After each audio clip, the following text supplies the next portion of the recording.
In today's video, we continue on with our season preview series and our tour through the Pacific Division as we take a look at the Calgary Flames. We'll take a look at what they accomplished last year, how the team has changed, and what their expectations are for 25-26. We'll discuss the Flames coming up next. So welcome back to another video here at Top Shelf Hockey. As I mentioned, we have another season preview for you here today. Today we look at the Calgary Flames as we continue our tour through all the teams in the NHL's Western Conference Pacific Division. All the Atlantic teams were completed as the first leg. Now we're into the Pacific Division. Then we'll get into the Metro and the Central coming up here shortly. So the Calgary Flames, we're going to recap the 24-25 campaign, analyze kind of how it went, look at the team, some top individuals, look at their cap space, how the team has changed throughout the offseason, what we should expect this year, what kind of news will the Flames generate in terms of, rookies having an impact, contract extensions, what kind of trade should we expect, what's the projected lineup looking like, and of course, what are the top questions facing the team getting into the regular season here. So let's first recap the 24-25 campaign of the Calgary Flames. They finished with a record of 41, 27, and 14 for 96 points. Fourth place in the Pacific Division, not missing the playoffs by a whole heck of a lot. They were pretty darn close last year, just on the outside looking in. They scored 220 goals, 29th best. Imagine they were that low in goals for, and they still came close to making the playoffs. Goals against, 236, which they ranked 15th. So average goals against, really low goals for. This team certainly, like I said, as they kind of were trending towards not being a playoff team, or they knew they were kind of in the mix. I don't think Craig Conroy was really going to do anything substantial at the deadline as far as adding or anything of that. Of course, we did see a trade with the Flyers before the deadline earlier in the season, where they picked up Farabee and Frost coming over from the Flyers. Of course, Kuzmenko went to Philly. They also parted ways with Peltier. Not substantial moves throughout the year. For the most part, we kind of seen the team kind of start and finish relatively close to the same, minus that one trade. Looking at their playoff streaks, right now the Flames have been out of the playoffs for the past 3 years. The last time we saw them have an appearance in the playoffs was in 2022, and of course they made it was a pretty good, memorable season in a sense. That was the last year that the team had Johnny Gaudreau and Matthew Tkachuk, and of course they won the first round against the Dallas Stars in overtime at the end of that series, with Johnny scoring the overtime winners. One of the biggest memorable moments of Johnny's run with the Calgary Flames. And of course that summer was a tough one for the Flames as an organization and for the fan base, of course, having to say goodbye to Johnny, who ended up signing with the Columbus Blue Jackets as a unrestricted free agent. And of course Matthew Tkachuk informed the team that he had no intentions of signing a long-term deal or really staying until he was UFA was it. So you might as well trade him to get the return, which is what he told them. They worked out a sign and trade, of course, with the Florida Panthers. They had one of the best lines in hockey with Lindholm, Gaudreau, and Tkachuk. And of course, that was only 2022. We're only 2025, and yet that entire first line is gone and has been gone from the team now for some time. It's kind of unfortunate in that sense, but Craig Conroy has been taking this team through, I don't know if you really want to call it, it's not a traditional rebuild. It's almost like a rebuild/retool. I don't think Flames ownership, just like Vancouver, really has the stomach for what you'd call a traditional rebuild where you really strip it down. A lot of these, stripping it down type of rebuilds have proven to take a long time.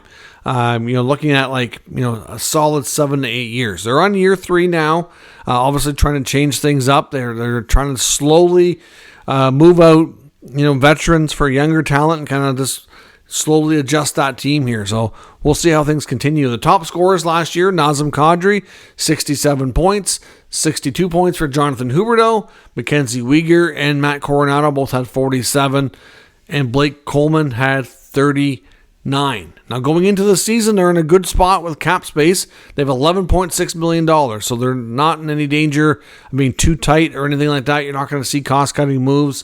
They're in a pretty solid cap situation. Now, but they didn't really do a lot in the offseason. They did most of their internal business but they didn't really go out and really change a lot about the team. Looking at their additions and subtractions, there's not much here.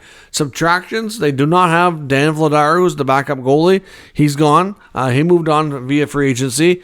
Anthony Mantha was not offered a new deal. He moves on. And on the addition side, they brought in goaltender Ivan Prosvetov, and that's it. And he'll compete with Devin Cooley for the backup spot. Probably going to end up being the number 3 goalie in the franchise. And that's where things stand. That was really about it. So it was a pretty quiet offseason as far as outside of the organization.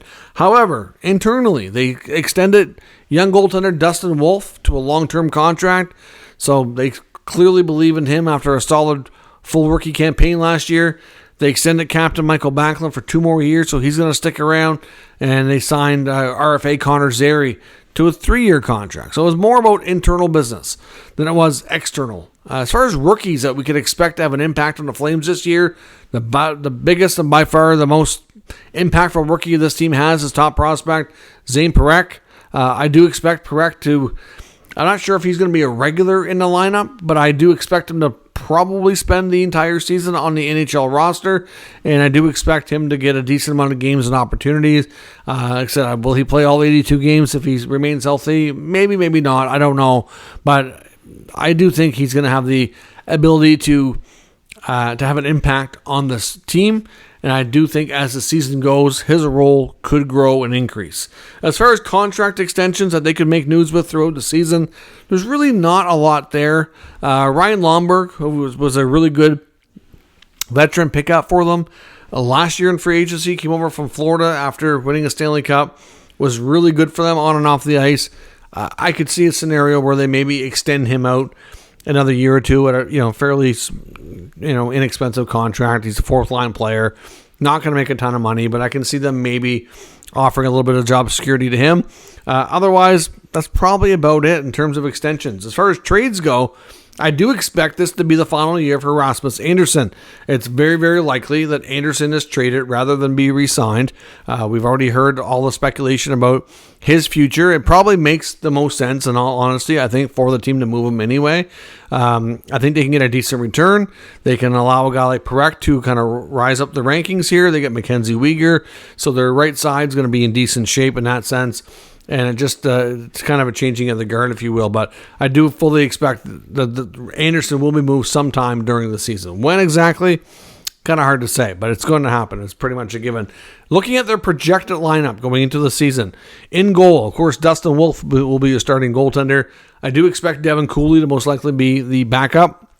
On the back end, on the D-core, you're likely looking at your top 4 pairs. Your top 2 pairs for your top 4D will be Kevin Ball, probably paired with Rasmus Andersson, probably Hanley with Weegar, and then you're likely looking at Jake Bean and Zane Parekh, possibly as your 3rd pair. Of course, you get Brad Pahal as well. He could end up being more of a regular too. Depends on how Parekh does, but I do think they'll give Parekh more of an opportunity and see. And as the season goes along, if they move Andersson, depending on what they get back, they don't necessarily have to have a right shot defenseman coming back. Parekh and Pahal's roles could grow along with Weegar to kind of strengthen that right side. So it gives them a little bit more depth in that sense. So that's how I expect your D-core to kind of shake out. In the forward group, Nazem Kadri will lead your top line with Jonathan Huberdeau and probably Matt Coronado. That's a pretty solid trio. Your second line is going to be likely a combination of vets and rookie, or not rookie, but younger player, with Backlund, Coleman, and Zary. I expect your 3rd line to be Frost, Farabee, and Sharon Govich, and likely 4th line of Pospisil with Lomberg, and most likely Adam Klopka, but guys like Justin Kirkland and Dryden Hunt will be in the mix as the 13th, 14th forwards, trying to get some playing time and work their way in and out of that bottom 6 at times. So all in all, decent depth, very similar lineup to last year. So as far as what are the top questions facing this team? Well, to be honest, the big one for me is this is pretty much the same team. Can they be better? I'm not sure what the answer to that is, to be completely honest. I mean, to be fair, I don't know that they're going to be better. The D-core, like I said, a lot of it, now their offensive numbers could get better by having another good puck mover in the back end by Zane Parekh. If he has a real good season, I can see how that could help. Up front, I mean, you need more from guys like Farabee. You need a bounce-back season from Sharon Govich. You need guys like Zary to continue taking a step. Same with Coronado, who had a pretty solid year overall last year. Like, I don't know if they can be better, but they do need to be better. I think a lot of the teams around them that they were fighting for playoff spots right down to the wire last year got better. So if they don't get better, they could end up falling in the standings. And to do that, they need some good performances. But I don't. To say that can they be about the same? I think that's possible. The concern for me is the Flames quite often get stuck in that mushy middle. They're not really getting a high draft pick. Right, they get that real high-end talent in the draft. They haven't had much luck in the draft lottery in that sense. But at the same time, they're not picking like super low either. They're kind of around the middle where you can get decent players, but it's hard to get that high-end impact player or two that you really need. So in some senses, I'd like to see the Flames take a step back before they take a step forward just to get better draft selections. But I don't know. It's tough. They're kind of right in the middle of the league there in that sense. Like they're kind of on the cusp for playoffs, but not quite. And that, it can be exciting for the fan base because your team has a chance to get in, but you're not really able to get better because you're not getting that good draft capital. So it's a tough call, to be honest. I do fully expect to see the Rasmus Andersson trade. When exactly it happens, I don't know. I do suspect between teams like Dallas or Vegas, they're most likely destinations, but it's not a given, of course. Andersson would probably be more likely to sign with one of those teams on an extension, but it could be a case where he's moved to another team and then goes into free agency next year as well. So I do expect that to happen. Theoretically, it could weaken the team a bit as well. How much it weakens the team depends on how much a guy like Parekh can impact the decor as well. And speaking of Parekh, what kind of impact will he have? Is he going to come in as a rookie offensive defenseman and struggle, or is he going to come in and start putting up points like we saw Lane Hudson do last year? Like, depending on what end of the spectrum he's on with that performance will kind of determine how much stronger or better the decor and the offense can be. He can be a big catalyst for that offense getting better if he comes out strong. But like I said, you also need bounce back seasons, and can you get that? It's another big question from a guy like Sharon Govich. Can he be a 30-goal man again? Can Farabee improve his production? Can your older veterans like Backlund, Coleman still give you some solid production? Lots of questions there. So, all in all, I see the Calgary Flames being a very similar team to last year. I don't think they got worse, but I don't really think they got better. They have to trade a veteran defenseman, I think, and then you have a rookie defenseman kind of stepping in with a bigger role. So, I don't know. I kind of expect a little bit of the same thing for the Calgary Flames as I did last year, which ultimately for me is a little bit disappointing. I'd really like to see them get a higher draft pick to get a bigger impact player, especially where this is such a deep draft coming up in 2026. But we will see what happens. They will be an interesting, fun team that will be in the mix.